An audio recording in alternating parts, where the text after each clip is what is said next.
కేంద్రం నుండి వేల కోట్ల రూపాయల డబ్బులు గత చరిత్రలో ఎన్నడూ లేని విధంగా వేల కోట్ల రూపాయలు రాష్ట్రాలకు వివిధ పథకాల రూపంలో వస్తున్నాయి.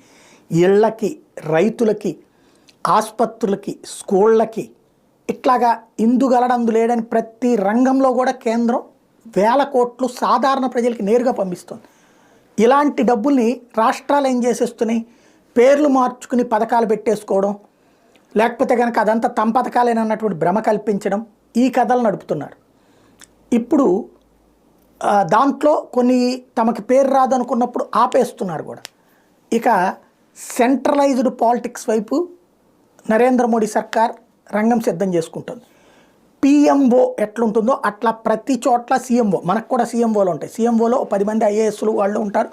వాళ్ళు ముఖ్యమంత్రికి ఆయా రంగాలకు సంబంధించిన పనులు చేస్తున్నారు. ఇక పైన 10 మంది ఐఏఎస్లతో సీఎంఓల్ని పెట్టాలని అన్ని రాష్ట్రాలకి సూచించింది.